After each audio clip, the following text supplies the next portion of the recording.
안녕하세요. 3월 24일 수요일입니다. 어느새 이번 주도 중반으로 향해서 치닫고 있습니다. 오늘은 사도행전 10장 47절과 48절 두 절의 말씀을 봉독해 드립니다. 이에 베드로가 가로되 이 사람들이 우리와 같이 성령을 받았으니 누가 능히 물로 세례 줌을 금하리요 하고 명하여 예수 그리스도의 이름으로 세례를 주라 하니라. 저희가 베드로에게 수일 더 유하기를 청하니라. 아멘.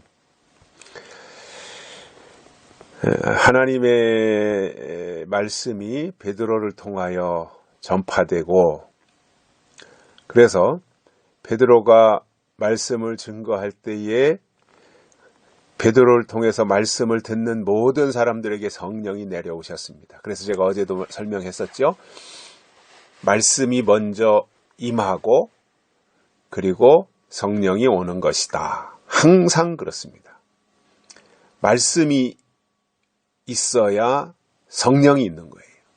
말씀이 먼저 오시고 그리고 성령이 나중에 오신 거예요. 말씀이 먼저 오시고 그 말씀대로 예수님이 때가 되니까 나중에 오신 거예요. 그래서 베드로가 말씀을 증거할 때에 말씀 듣는 모든 사람들에게 성령이 내려오셨고,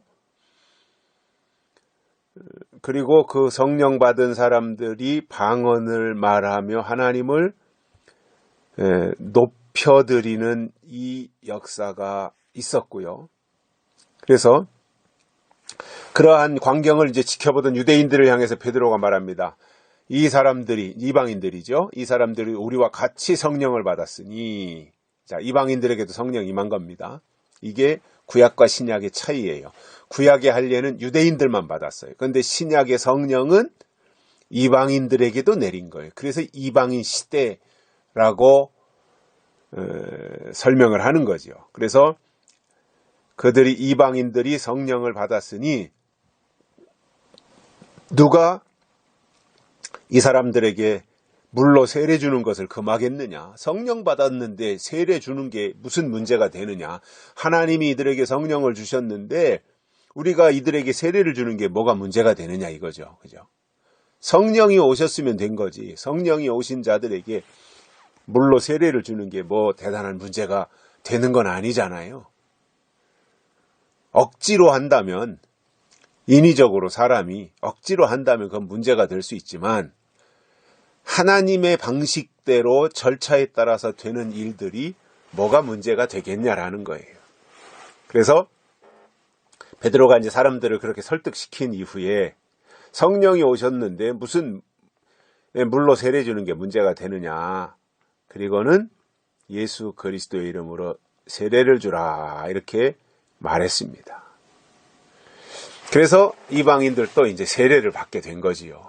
하나님의 백성들의 그 영역으로 들어왔고, 그리고 하나님의 백성 되는 기준이 구약에서는 아브라함의 후손 그리고 할례 받은 자들이었다면 신약에 와서는 예수님을 믿는 자들 그리고 세례 받은 자들로 이렇게 바뀌게 되는 것을 볼 수 있습니다. 저는 이러한 과정은 마지막 때도 마찬가지라고 봅니다.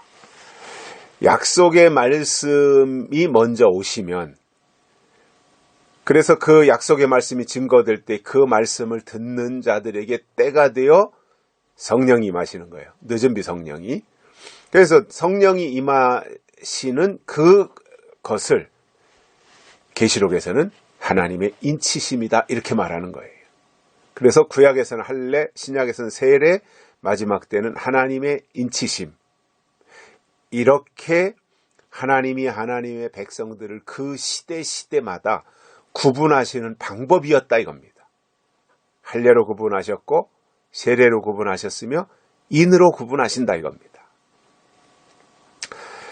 그래서 이 절차도 보면 약속의 말씀이 먼저 임하고, 그리고 약속의 말씀을 받은 자들에게 하나님의 영이 그 위에 임하시는 것이고, 그 영이 임한 증거들이 그들을 통해서 나타나게 되면 그 나머지를 하는 것이 뭐가 문제가 되냐 이거죠. 하나님이 먼저 하신 일들을 다 수긍하고 받아들였다면 그 이후에 사람들이 하는 일이 뭐가 문제가 되겠냐 이거예요. 그래서 이렇게 하나님이 하시는 일들을 우리가 잘 기억하고 가는 것이 필요하겠다 이런 생각을 하고요. 그래서 예수의 이름으로 세례를 주라 이렇게 이제 베드로가 말을 하니까 사람들이 베드로에게 아이 금방 떠나가지 마시고 좀 더 우리와 같이 있다 가시라. 그렇게 수일 더 유하기를 베드로에게 청하고 그리고 베드로와 함께 더 이제 머물기를 원했던 그 모습들을 우리가 보게 됩니다. 우리가 다 경험한 사실들이지만 어떤 계기가 되어서 그것이 부흥회가 됐든 어떤 계기를 통해서 내가 특별히 하나님이신 은혜를 받게 되잖아요.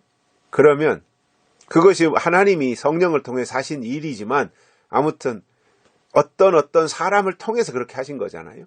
그러면 그 사람을 통해서 하나님이 나에게 은혜를 주셨기 때문에 그 사람에 대한 소중한 마음이 생기는 거죠. 그리고 함께 있고 싶고 그래서